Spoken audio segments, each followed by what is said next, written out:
É importante você estar vindo falar, porque eu acho que tem hora que às vezes as pessoas esquecem. Quando não é muito falado, elas esquecem, acham que não tem mais problema de dengue. Sim.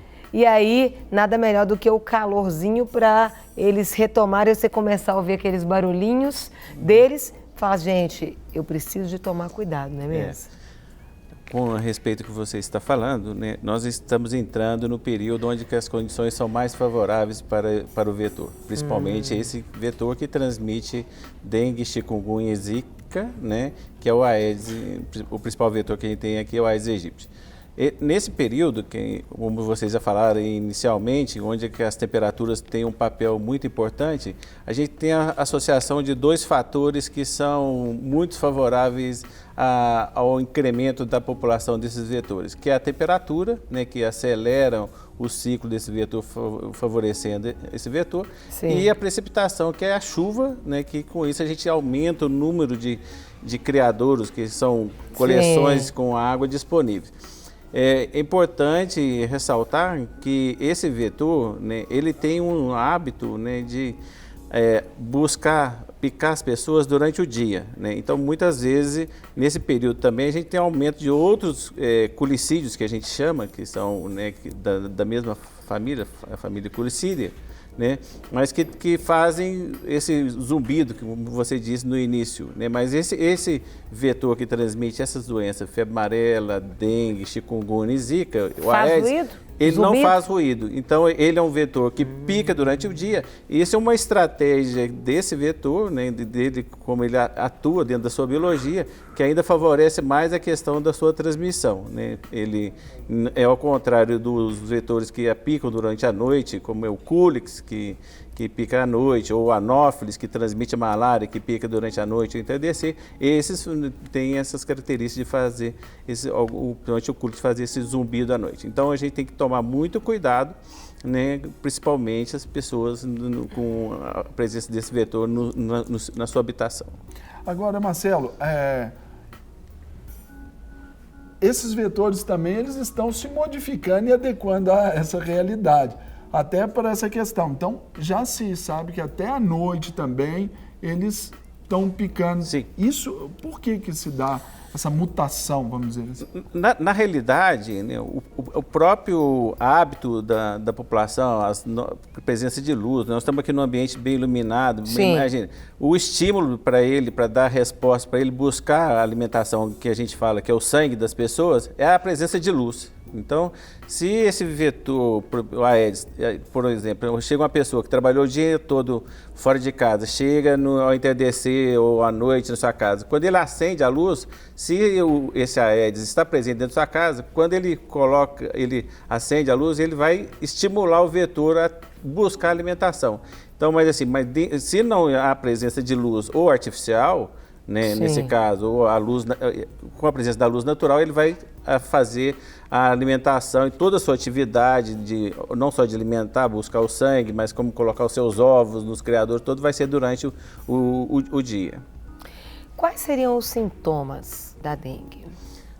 Os sintomas mais característicos são a questão da febre, dor retroorbital, né, que é atrás dos olhos, uma dor forte. Então, essas são as principais características da dengue, né, que comete as pessoas. E para a diferenciação entre dengue, chikungunya e a zika, normalmente eles também se assemelham nesses mesmos sintomas, né? Normalmente se assemelham esses sintomas, mas tem algumas características que diferenciam. Chikungunya uma das características é que tem muita dor nas articulações.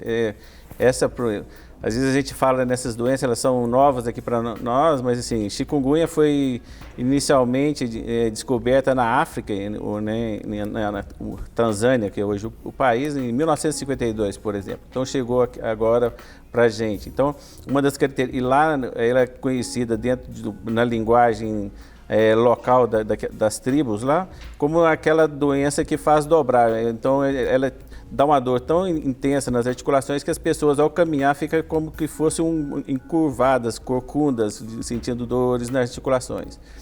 E o Zika, que é uma outra doença que agora, né, que está presente, foi também da década de 50 aí em Uganda, né?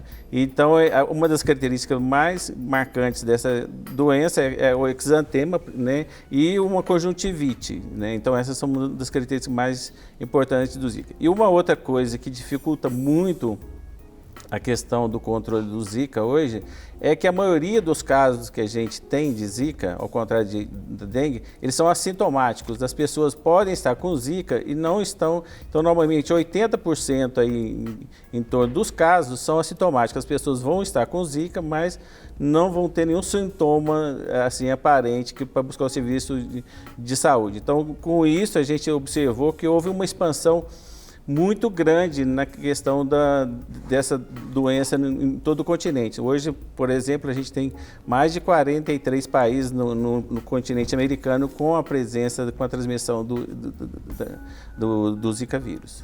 Eu queria que você falasse porque existe mais de um tipo de dengue.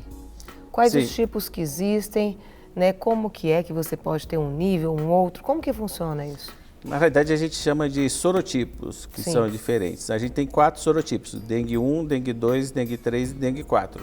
E aí, normalmente, a gente tem essas circulações, ou agora, principalmente do sorotipo, está circulando mais o dengue 1, né? Sim. Por exemplo, a gente hoje no Brasil, a gente está com mais de 1 milhão de casos de dengue, né, até agora, né?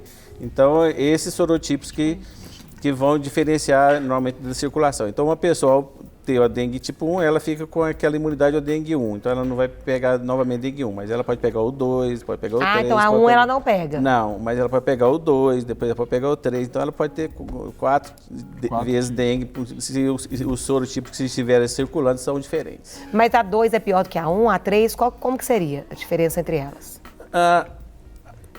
E aí, qual que é a dengue hemorrágica, enfim? Tem alguns fatores que contribuem para o aparecimento ou agravamento dos quadros, principalmente com dengue, né? Em Cuba, por exemplo, na década de 80, quando entrou o sorotipo dengue 2, né, houve um aumento de casos de dengue hemorrágica, né, mais severo. Mas aí existem teorias que quando a pessoa já está sensibilizada com o sorotipo e pega outro, aí pode desenvolver uma dengue hemorrágica. E existem alguns estudos que mostram que o próprio sorotipo dengue 2, então a virulência maior, pode levar a um quadro hemorrágico. Então existem as possibilidades de ocorrer ou com só sorotipo ou sucessão de sorotipos. Para receber todas as novidades do canal, inscreva-se e se curtir o vídeo, clique em gostei. Aproveite para acompanhar a Rede Super nas redes sociais.